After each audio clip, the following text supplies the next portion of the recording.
নমস্কার বন্ধুরা, কেয়া ব্যানার্জি চ্যানেলে তোমাদের স্বাগত। আজকে তোমাদের আমি মোচার কোপ্তা কারি করে দেখাবো। তো প্রথমে আমি মোচা কেটে নিলাম, মানে কেটে নিচ্ছি, আর তার সাথে দেব দুটো আলু। এবার দেখো আমি মোচাটাকে কেটে নিয়েছি অলরেডি। এখন আমি আলু কাটছি, দুটো আলু দেব। খোসাটাকে ভালো করে ছাড়িয়ে তারপরে টুকরো টুকরো করে দিয়ে মোচার সঙ্গেই একসঙ্গে রাখতে হবে। দেখো মোচা কেটে মোটামুটি 1 গামলা মতন হয়েছে, আর তার সাথে ওই আলুটা দিচ্ছি, মানে একটা আলু কাটা হয়ে গেছে আর একটা আলু কেটে দিচ্ছি, মানে দুটো আলু দেবো বলেছিলাম। এবার এই দুটো আলুকে একসাথে ওই টুকরো টুকরো করে মোচার সাথেই সেদ্ধ করা হবে। তো দেখতে থাকো তোমরা। এখানে আমি নিয়েছি মোটামুটি সাইজের একটা মোচা, আর একটু একটু বড় সাইজের, মানে মিডিয়াম সাইজের দুটো আলু। এবার এগুলোকে একসাথে আমি সেদ্ধ করে নেবো প্রথমটায়। এবার দেখো এতে আমি খানিকটা জল দিয়ে নিচ্ছি, অল্প একটু জল দিয়ে নিলাম। এবার আমি এতে দেব এবার এই মোচাটাকে আমি একটু নুন হলুদ দিয়ে সেদ্ধ করে নেব। মানে সেদ্ধ করার আগে নুন হলুদটা দিয়ে রাখলে পরে তাহলে রঙটাও ভালো আসবে।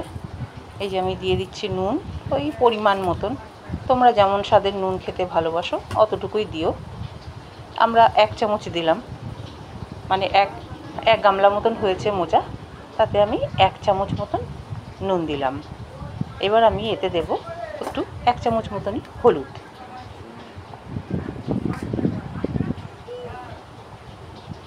এই যে 1 চামচ আমি হলুদ দিয়ে দিলাম এতে। এবার আমি এটাকে একটু জাস্ট ভাপিয়ে নেব। মানে এই যে গ্যাস অন করে আমি এটাকে জাস্ট ওই আঁচটাকে সিমে রেখে ঢাকা দিয়ে জাস্ট একটুখানি সেদ্ধ করে নেব। এই যে সিম করে দিলাম। এবার আমি এটাকে ঢাকা দিয়ে দেবো, দিয়ে অল্প একটুখানি সেদ্ধ করে নেব। এবার দেখো এটাকে মাখবো আমি কি দিয়ে। এই যে বড় সাইজের মোটামুটি একটা পেঁয়াজ নিয়েছি, আর ধরো 5-6টা মতন কাঁচা লঙ্কা নিয়েছি। এবার এই কাঁচা লঙ্কাগুলোকে একটু টুকরো টুকরো করে আমি রাখছি বাটিতে। তারপরে পেঁয়াজটাকেও টুকরো টুকরো করে, মানে মোটামুটি পিস করে আর কি রাখতে হবে, যাতে একটু মুখে পড়ে এই রকম দেখে আর কি। ওই ধরো 4 ফালি করে অল্প অল্প করে একটু মোটা মোটা করে কেটে আর কি নিতে হবে। এরপরে নেব মানে একটা রসুন। এবার ধরো রসুনের সবটা নেব না, মানে বেশ কয়েকটা কোয়া নেব, মানে ধরো 7-8টা কোয়া বা 8-10টা কোয়া। মানে রসুনটা একটু বেশি নিলে পরে টেস্টটাও বেশি হয়, একটু মাংস টেস্ট আসে। তাই এখানে আমি নিয়েছি মোটামুটি 6টা কোয়া। তো এবার দেখো 6টা কোয়া আমি এটাকেও একটু পিস পিস করে আমি ওর মধ্যেই রেখে দেবো একসাথেই। মানে পেঁয়াজ কুচো করে নিয়েছি, লঙ্কা কুচো করে নিয়েছি, এবার রসুনটাকে কুচো করে নিচ্ছি। এবার ধরো মোটামুটি পেঁয়াজ লঙ্কা আর রসুন মিলে মোটামুটি 1 বাটির কাছাকাছি হয়েছে, ছোটো বাটি 1 বাটি মতন। মানে পেঁয়াজটা রসুনটা যদি একটু বেশি দেওয়া যায় ভালো লাগবে খেতে। এবার আমি এই পেঁয়াজ লঙ্কা, মানে কাঁচা লঙ্কা আর এই রসুনটাকে আমি এই আলু আর মোচা সেদ্ধটার মধ্যে আমি মেখে নেব। মানে প্রথমে দিয়ে নিচ্ছি, তারপরে এর সাথে আরও কিছু মেশাবো, সেটা তোমরা দেখতে থাকো। ওই যে দেখো আমি লঙ্কার বীজও দিয়ে দিচ্ছি, সবই দিচ্ছি, যাতে একটু বেশি করে ঝাল ঝাল হয়, খেতে টেস্টি হবে। এবার এতে আমি দিচ্ছি ওই 1 চামচ মতো জিরে গুঁড়ো। এটা বাড়িতেই আমি তৈরি করেছি জিরে গুঁড়োটা, আমি দোকানের জিরে গুঁড়ো আনি না, বাড়িতেই জিরেটাকে গুঁড়ো করে নিই, ফলে আমি একদম ফ্রেশ জিরে গুঁড়োটা পাই, আর খেতেও টেস্টি হয়, বাড়িতে তৈরি জিনিস জানোই তো। এবার আমি এতে দিচ্ছি 1 চামচ শুকনো লঙ্কার গুঁড়ো। কাঁচা লঙ্কাও দিয়েছি, আবার 1 চামচ শুকনো লঙ্কার গুঁড়োও দিলাম, যাতে একটু ঝাল ঝাল খেতে হয় আর টেস্টি হবে তাতে। এবার ধরো তোমরা তোমাদের স্বাদ অনুসারে তোমরা ঝালটাকে ব্যবহার করতে পারো। কাঁচা লঙ্কা দিলে, শুকনো লঙ্কা নাও যদি মনে করো দেবো না, তাহলে নাও দিতে পারো। এবার আমি এখানে দিচ্ছি 2 চামচ বেসন, এই 1 আর এই আর 1, এই 2 চামচ বেসন দিলাম। এবার মানে একটু দেখে নিচ্ছি, আর আরও একটুখানি দেবো এতে দেবো হচ্ছে কর্নফ্লাওয়ার। এই যে 1 চামচ মতো কর্নফ্লাওয়ার দিলাম, আর যতটা যা ছিল, মোটামুটি কর্নফ্লাওয়ারটা শেষ হয়ে গেছে, যতটা যা ছিল পুরোটাই দিয়ে দিলাম। অল্প একটুই হলো, কিন্তু এতে 2 চামচ মতো দিলে ভালো লাগতো খেতে। এইবার এটাকে আমি বেশ ভালো করে, মানে যাতে ধরো মুঠো পাকে এই রকমভাবে আমি এটাকে মেখে নিলাম। এটাকে ভালো করে চটকে চটকে চটকে চটকে যাতে সব দিকে সমানভাবে মানে মিশে যায় ওই বেসন আর কর্নফ্লাওয়ারটা। তোমরা চাইলে যদি মনে করো যে একটু মুচমুচে করবে, যদি ভাবো যে শুধু কোপ্তাটাই খাবো, কোপ্তা দিয়ে ডাল দিয়ে খাবো বা ঘি দিয়ে মেখে কোপ্তা দিয়ে খাবো, এরকম অনেকে খায়, ভালোবাসে ভাজাটা খেতে, সেক্ষেত্রে তোমরা একটুখানি চালের গুঁড়ি 2 চামচ মতন দিয়ে নিতে পারো। আর চালের গুঁড়িটা দিলে পরে একটু মুচমুচে হবে। আর ধরো কর্নফ্লাওয়ারটা যদি আরেকটু বেশি করে দেওয়া যায়, তাতে করেও টেস্টটা আরেকটু ভালো হবে। এবার যেহেতু ধরো আমারটা মানে পুড়িয়ে গেছে, খেয়াল করিনি, এইবার ওই জন্য আমাদের কর্নফ্লাওয়ারটা একটু কম দেওয়া হলো। তো যাই হোক, দেখো এটাকে মোটামুটি ভালো করে মেখে নিচ্ছি, সুন্দরভাবে মেখে নিচ্ছি, কারণ সেদ্ধটাও ভালো মতনই হয়েছে। ওই আলু টালু দিয়ে পুরোটাকে একবারে, আলু আর যা যা দেওয়া হয়েছে, ওতে পেঁয়াজ, ওই যেগুলো দেখা যাচ্ছে লম্বা লম্বা, ওগুলো কিন্তু পেঁয়াজ, মানে মোচাটা আর আলুটা পুরোপুরি সেদ্ধ হয়ে গেছে। ওর সাথে জিরে, তারপর হচ্ছে শুকনো লঙ্কার গুঁড়ো, তারপর হচ্ছে বেসন আর কর্নফ্লাওয়ার, এই সব কটা মিলে আমি ভালো করে মিলিয়ে নিচ্ছি। এবার দেখো আমি একটাকে তৈরি করার চেষ্টা করছি, যে কেমন হয় না হয় একটু দেখার চেষ্টা করছি যে হচ্ছে কি না, বাঁধনটা ঠিক এসছে কি না, এটাকে ভালো মতন দেখে নিয়ে তারপরে তোমাদের ওটাকে শেপ দিতে হবে। এবার ধরো শেপটা তোমরা দেবে কীরকম, সেটা তোমাদের ইচ্ছা মতন, তোমরা গোল গোল করতে পারো, তোমরা একটু লম্বাটে চ্যাপ্টা করতে পারো, বা যে কোনো রকমেরই করতে পারো। এবার শেপটা পুরোটা তোমাদের উপরে নির্ভর করছে, শেপটা নিয়ে কিছু ব্যাপার না। এবার দেখো আমার মাখা মোটামুটি হয়ে গেছে। এবার আমি এটাকে করছি কীরকম, একটু গোল গোল টাইপের, মানে একটু চ্যাপ্টা চ্যাপ্টা, একটু গোল গোল চ্যাপ্টা চ্যাপ্টা, ওই বড়া টাইপের করছি। তা দেখো এবার আমি এর থেকে পুরোটা ওই গোল গোল করে, ওই আমি একটাই শেপ দিয়েছি, ওই গোল গোল চ্যাপ্টা চ্যাপ্টা, এই শেপটাই আমি দিচ্ছি। তোমরা চাইলে অন্য শেপও দিতে পারো। এবার দেখো আমার মোটামুটি অনেক কটাই কিন্তু হয়েছে, আমি অনেক কটাই তৈরি করেছি। এই যে পরে আবার আর 1 চামচ আমি বেসন দিয়ে নিলাম, কারণ কি বলো তো, ওই প্রথমটা তৈরি করে মনে হচ্ছে কি একটু নরম থেকে গেছে। এবার ধরো আমি যদি ভাজতে যাই, তখন হবে কি, ভাজলে ওপর মানে 2 পিঠ হয়তো ভালো মতন ভাজা হয়ে যাবে, কিন্তু ভেতরটা নরম থেকে যাবে যদি একটু নরম থাকে। তো ওই জন্য আর 1 চামচ বেসন দিয়ে নিলাম, যাতে একটুখানি মানে মাখাটা একটু টাইট হয়, আর টাইট হলে তাহলে আমার তৈরি করতে সুবিধা হবে। এবার দেখো একটা একটা করে আমি পুরোটা তৈরি করে নেব। তা তোমরা দেখতে থাকো, আর তোমরাও কেমন সাইজ করেছো বা কেমন গঠন করেছো, গোল করেছো না লম্বা করেছো না চ্যাপ্টা করেছো, আমাকে জানিও তাহলে কমেন্টসে। এবার দেখো আমি আগে এগুলোকে করে নিই তৈরি পুরোপুরি, তারপর আবার ফেরত আসছি, তোমাদের সাথে কথা বলছি।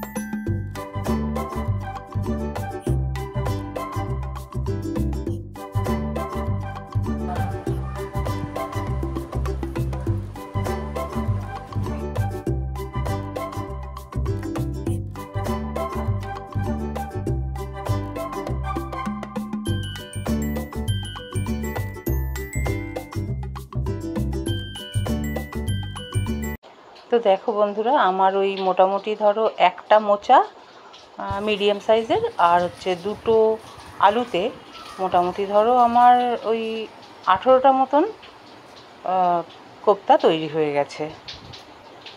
এবারে চলো তাহলে এগুলোকে আমি ভেজে নেব। এবার আমি গ্যাসটা ধরিয়ে দিচ্ছি।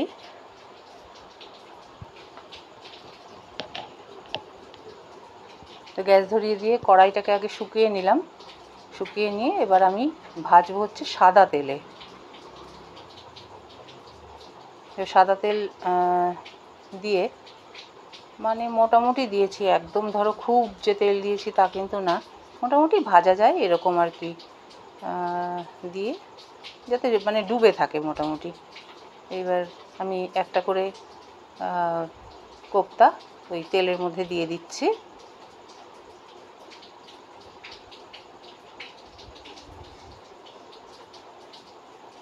আমি একটা কড়াইতে ওই ধরো 6-7টা মতন কোপ্তা একবারেই ভেজে নিচ্ছি, যাতে করে আমার মোট লেগেছিল 2বার। তো আমার কড়াইটা যেহেতু বড় সাইজের, তো ওই 6টা দিয়েছি একবারে। আর একটাও ধরে যেত যদিও, কিন্তু তবুও যা হোক, যদি গায়ে গায়ে লেগে যায় ওই ভয়তে আর বেশি দিইনি। এবার এগুলোকে এপিট ওপিট করে ভেজে নিচ্ছি, মানে প্রথমে নিচের দিকটা ভাজা হয়ে গেল, এবার আমি উল্টে দিচ্ছি। উল্টে দিলে তাহলে নিচের দিকটাও ভাজা হয়ে যাবে। এবার ভেজে আমি এগুলোকে তুলে নেব।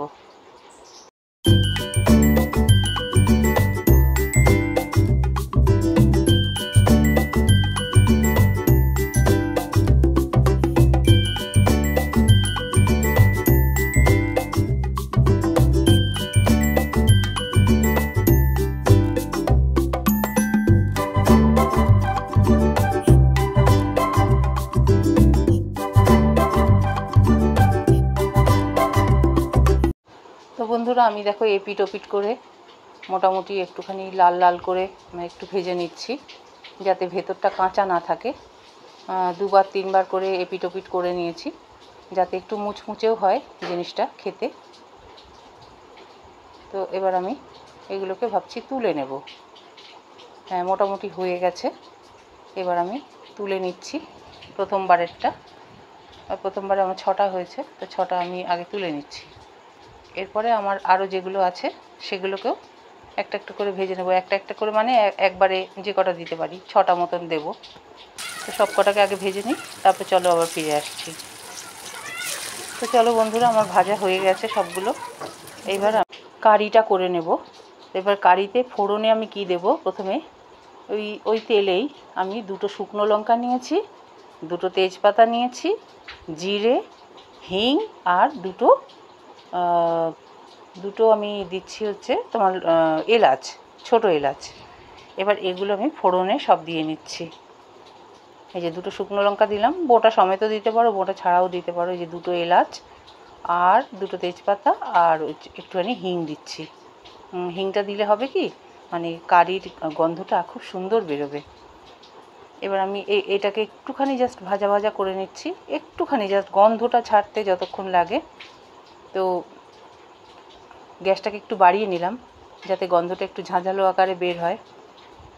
এই সবকটা একসাথে গন্ধটা ভীষণ সুন্দর বেরোয় বন্ধুরা, তোমরা নিশ্চয়ই দিয়েছো এরকম একসাথে, এই কম্বিনেশনটা খুব ভালো। এবার আমি এখানে মশলা কি আছে দেখো, এখানে মশলায় আমি দিয়ে নিয়েছি আদা, পেঁয়াজ, রসুন আর জিরে আর শুকনো লঙ্কার গুঁড়ো, এই আমি দিয়ে নিয়েছি। তা সেগুলো একসাথে আগে বেটে নিয়েছি মিক্সিতে। তা সেটাই মশলাটা দিয়ে দিলাম কারির জন্য। এবার এটাকে মোটামুটি একটুখানি জাস্ট কষে নেব মশলাটাকে, যাতে ধরে না যায়, একটুখানি জাস্ট ভালো মতন একটুখানি কষতে হবে বুঝে শুনে। ওতে আমি দিচ্ছি হচ্ছে হলুদ আর অল্প সামান্য একটুখানি লবণ দেব। এবার মশলাটা একটুখানি জাস্ট কষে নিলে পরে না, মানে একটু যতক্ষণ না গন্ধটা ছাড়ে, যে লবণ দিয়ে দিলাম, এবার যতক্ষণ না সুন্দর একটা গন্ধ ছাড়ে মশলাটার, ততক্ষণ ধরে কষতে হবে। এবার এতে আমি একটুখানি ওই বাটি ধোয়া জলটা দিয়ে দেবো, যাতে মশলার বাটি ধোয়া জলটাও দিলে পরে মশলাটা আরেকটুখানি সুন্দর কষা হবে।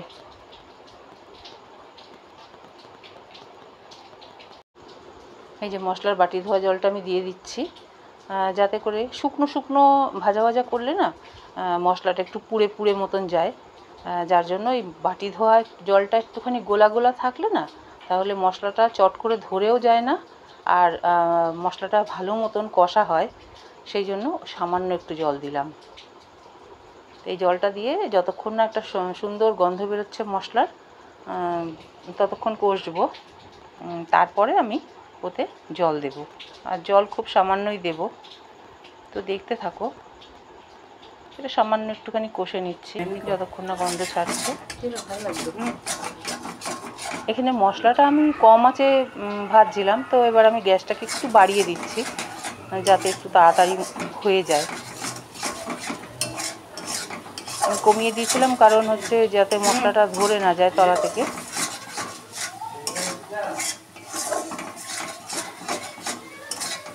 গ্যাসটাকে একটুখানি বাড়িয়ে দিলাম, ফ্লেমটাকে একটু হাই ফ্লেমে ভেজে নেব, কিন্তু খেয়াল রাখতে হবে যাতে পুড়ে না যায়। তা আমার এখানে পোড়েনি, আমারটা মোটামুটি ভালোভাবেই ভাজা হচ্ছে, নিচেটা ধরেনি। তো এবার আমি ভাবছি এটাই মোটামুটি কষেই এসেছে। এবার আমি এটাই ওই সামান্য একটুখানি জল দেব, কারণ গ্রেভিটা আমি করব গা মাখা, তো সেই জন্য আমি এতে বেশি জল দেব না, ওই সামান্য অল্প একটুখানি জল দেব যাতে এই কোপ্তাগুলো মোটামুটি ডুবে যায়, ওই রকমই অল্প একটুখানি জল দেব। তো দেখো আমি কতটুকু জল দিই। তো আমার মশলা কষা মোটামুটি হয়েই এসেছে। দেখো নিচেটাও ধরছে না, আবার কড়াই থেকে ছেড়ে ছেড়েও আসছে।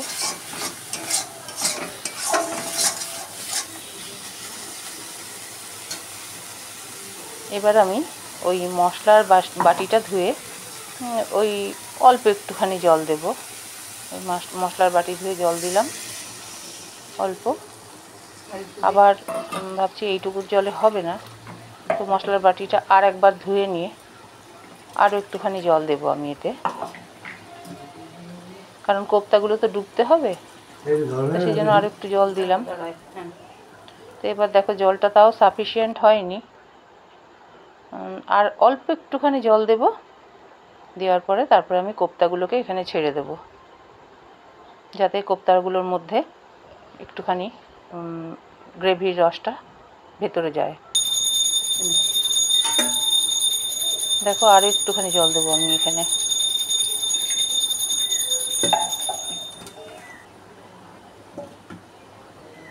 এই যে আর একটুখানি জল দিয়ে দিলাম। তো ঝোলটা মোটামুটি একটুখানি ফুটে উঠেছিল, তো আরও একটু জল দিলাম, তো আর আবার একটু ফুটতে সময় লাগবে, কিন্তু তবুও আমি পুরো ফোটা অবধি অপেক্ষা করিনি, আমি তার মধ্যেই ওই কোপ্তাগুলোকে আমি ছেড়ে দিয়েছি। তা দেখো একে একে সব কোপ্তাগুলোকে আমি ওর মধ্যে ঝোলটার মধ্যে দিয়ে দিচ্ছি, যাতে ওই জল জল থাকাকালীনই একটু দিচ্ছি যাতে ঝোলটা ভেতরে ঢুকে যায় আর খাওয়ার সময় বেশ সফট লাগে, খেতে ভালো লাগবে। তা সব কোপ্তাগুলোই আমি মোটামুটি ছেড়ে দিচ্ছি, শুধু দু একটা কোপ্তা রেখে দিয়েছি যাতে একটুখানি ঘি দিয়ে শুধু কোপ্তা দিয়ে মেখে খাবো, দেখবো কেমন লাগে খেতে। বাকি সব কোপ্তাগুলোকে আমি দিয়ে দিয়েছি ঝোলের মধ্যে। এবার দেখো ফুটতে থেকেছে, এবার একটুখানি ভালো মতন ফুটে উঠলে, একটু যখন মানে গামাখা গামাখা ব্যাপারটা এসে যাবে, এবার আমি ওর মধ্যে দেব ঘি আর গরম মশলা। ঘি গরম মশলা দিয়ে এইবার দেখো কারেন্টটা চলে গেল, এবার অন্ধকার হয়ে গেল। তো যাই হোক ওই অন্ধকারের মধ্যেই শ্যুটটা করেছি। এইবার আমি এতে দিয়ে দেবো একে একে গরম মশলা। দেখো গ্রেভিটা অনেকটা কমেও এসেছে, গ্রেভিটা অনেকটাই কমে এসেছে। এবার একটু ওপর নিচ করে দিয়ে, এই তো হালকা হাতে ওপর নিচ করতে হবে যাতে ওই কোপ্তাগুলো ভেঙে না যায়। কারণ ভেঙে গেলে খেতে ভালো লাগবে না। তাই হালকা হাতে একটু ওপর নিচ করে দিতে হচ্ছে, যাতে কোপ্তাগুলোতে ভালো মতন ওই গ্রেভির রসটা ঢুকে যায়।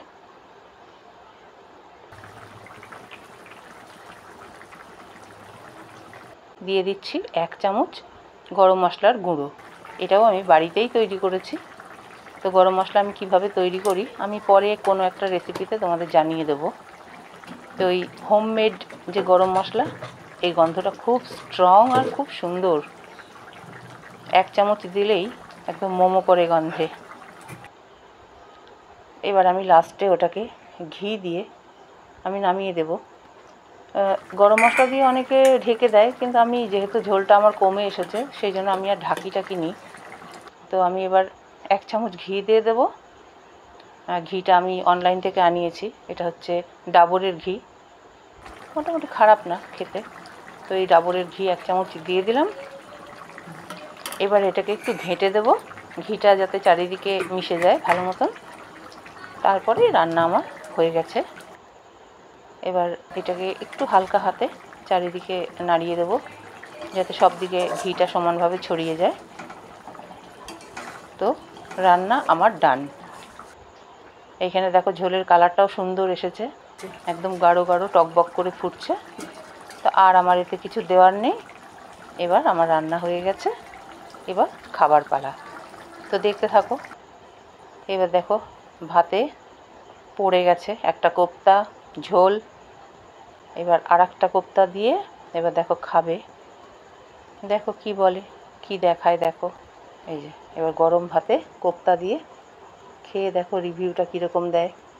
তা বন্ধুরা, এই যে কোপ্তা কারি তোমাদের কেমন লাগলো তোমরা কমেন্টে জানিও। আর চ্যানেলটা যদি তোমাদের একটুও ভালো লেগে থাকে তাহলে সাবস্ক্রাইব করে দিও, একটা লাইক দিও, একটু কমেন্ট করে দিও। আর যদি মনে হয় চ্যানেলটাকে একটু শেয়ার করে দেবে কারোর সাথে, তাহলে একটু শেয়ার করে দিও। তা চলো, আজকের মতো আমার রান্নাবান্না হয়ে গেছে, ওই যে দেখো দেখিয়ে দিয়েছে। তা আজকের জন্য টাটা, ফিরে আসবো অন্য কোনো ভিডিও নিয়ে। ততক্ষণের জন্য বাই।